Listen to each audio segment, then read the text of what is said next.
بسم اللہ والصلاۃ والسلام علی رسول اللہ اما بعد۔ مسائل قربانی میں آج کے مسئلے بڑے اہم ہیں۔ پہلا مسئلہ، قربانی کرنا فرض ہے، سنت ہے، مستحب ہے، ان میں سے کیا ہے؟ راجح بات کیا ہے؟ اللہ اکبر۔ ہماری بے عملیاں یہاں تک پہنچ چکی ہیں کہ پہلے ہم سوال کرتے ہیں کہ لو جی فلاں مسئلہ، اس کی اہمیت کیا ہے؟ فرض ہے، واجب ہے یا مستحب ہے؟ قربانی کے حوالہ سے جبلہ بن سہیم کہتے ہیں کہ ایک آدمی نے سیدنا ابن عمر رضی اللہ عنہ سے سوال کیا کہ قربانی کیا واجب ہے؟ تو ابن عمر رضی اللہ عنہ نے آگے سے کیا جواب دیا؟ اللہ اکبر۔ انہوں نے جواب دیا، ضحیٰ رسول اللہ صلی اللہ علیہ وسلم والمسلمون۔ وہ اللہ کے بندے مجھ سے پوچھنے والے کہ قربانی واجب ہے، نبی علیہ السلام نے بھی قربانی کی ہے اور مسلمانوں نے بھی قربانی کی ہے۔ اللہ اکبر۔ اس شخص نے دوبارہ یہی سوال کیا کہ کیا قربانی واجب ہے؟ تو اس موقع پہ پھر ابن عمر رضی اللہ عنہما نے یہی کہا، ضحیٰ رسول اللہ صلی اللہ علیہ وسلم والمسلمون۔ نبی علیہ السلام نے بھی قربانی کی ہے اور صحابہ مسلمانوں نے بھی قربانی کی ہے۔ بات ختم ہوئی۔ یہ حسن درجے کی روایت سنن ترمذی حدیث نمبر 1506 میں ہے۔ اللہ اکبر۔ یہاں سے ہمیں یہ مسئلہ سمجھ آتا ہے کہ ہمیں ان چیزوں میں نہیں پڑنا چاہیے۔ جو نبی علیہ الصلوۃ والسلام نے کیا ہے ہم نے اس کو فالو کرنا ہے، اس کو لینا ہے۔ اللہ اکبر۔ جن چیزوں میں مسلمانوں کی سستی ہے، غفلت ہے، دین سے دوری ہے، ہم ان چیزوں کو سنن، نوافل، موقدہ، غیر موقدہ میں پڑھ کر ان کی اہمیت کو گرا دیتے ہیں۔ حقیقت میں سستی اپنی ہوتی ہے۔ اللہ اکبر۔ ہمیں افضل چیز کو لینا ہے، ہمیں عزائم والے کاموں کو لینا ہے۔ جب ہم سستی چھوڑیں گے، جو بات نبی علیہ الصلوۃ والسلام سے ثابت ہے بس ہم نے کرنی ہے، بات ختم ہوئی۔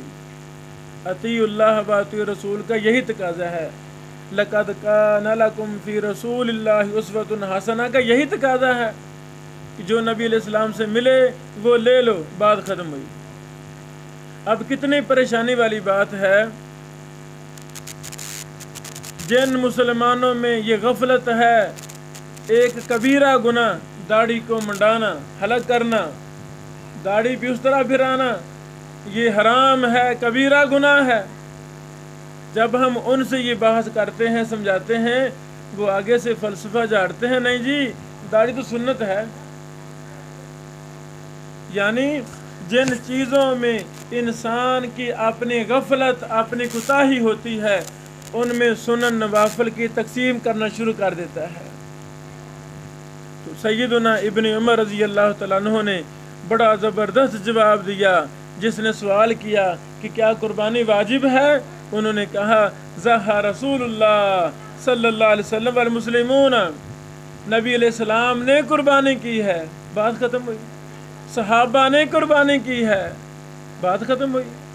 یہ دین کے شعائر میں سے ایک شعار ہے، ہمیں قربانیاں کرنی چاہیے۔ واضح۔ آج کی دوسری حدیث،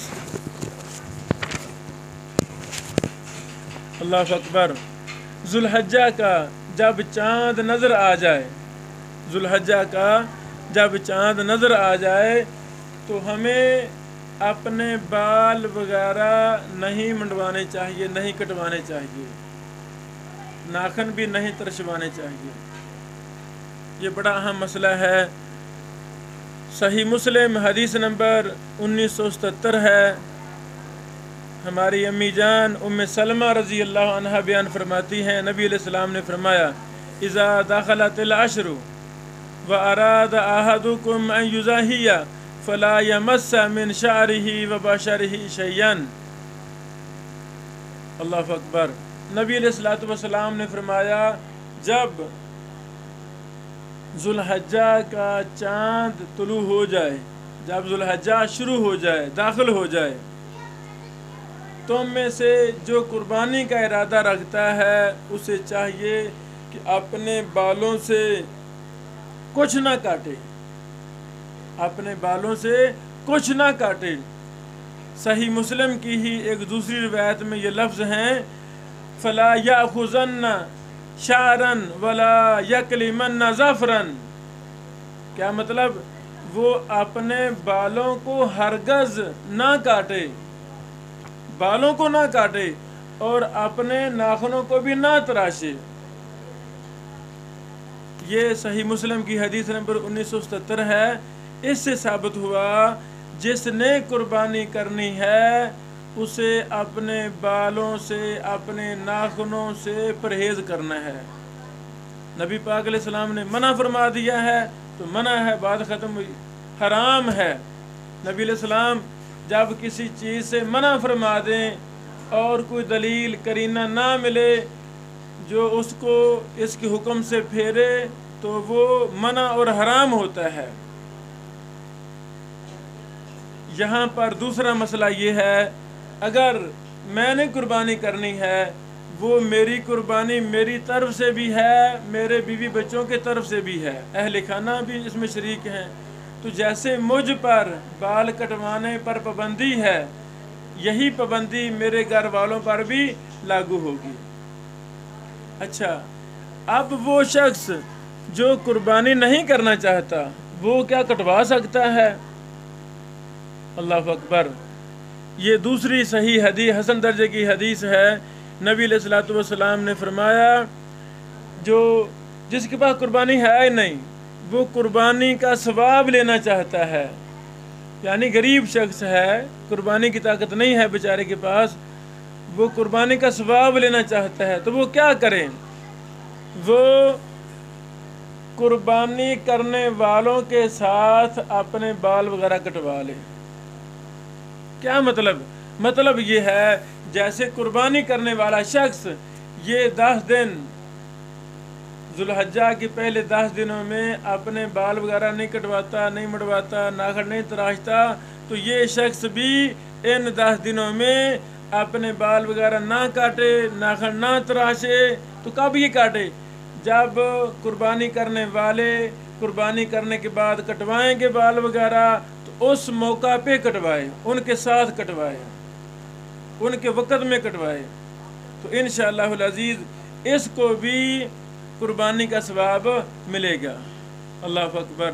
یہ مسلمانوں میں بہت زیادہ سستی آ گئی ہے، بہت سستی آ گئی ہے کہ قربانیاں کرنے والے بھی اس مبارک جو عمل ہے بال نہ کٹوائیں، ناخن نہ تراشیں، وہ اس کا احترام کرتے نہیں۔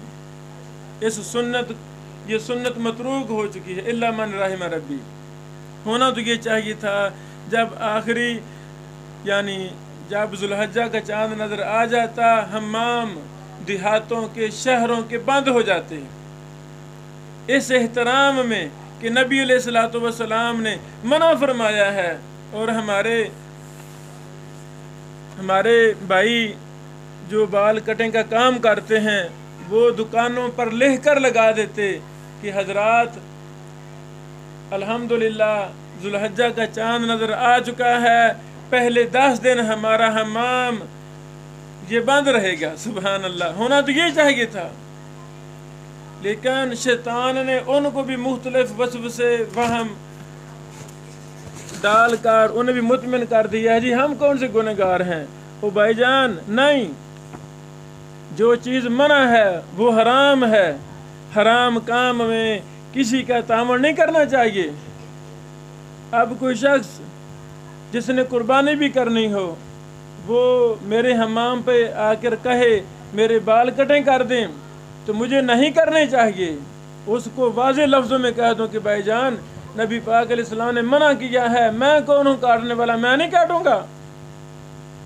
ایک شخص داڑھی منڈوانے کے لیے آتا ہے کہ جی میری داڑھی مشین پھیر دیں، اس طرح پھیر دیں، اب ہمارے بھائی پر فرض ہے وہ منع کر دے، بھائی جان میں یہ کام نہیں کر سکتا، میں یہ حرام کام نہیں کر سکتا، چونکہ ہماری شریعت نے داڑھی کو فرض قرار دیا ہے، داڑھی سنت نہیں ہے، یہ فرض ہے۔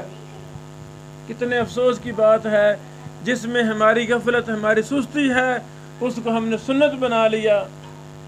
اللہ تعالیٰ ہمارے حال پہ رحم فرمائے۔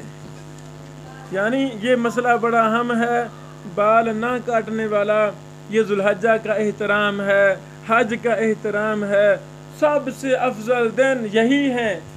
یہ عشرہ ذو الحجہ والے ذو الحجہ کے پہلے 10 دن، ان کا ہمیں بہت زیادہ احترام کرنا چاہیے۔ بارک اللہ فیکم۔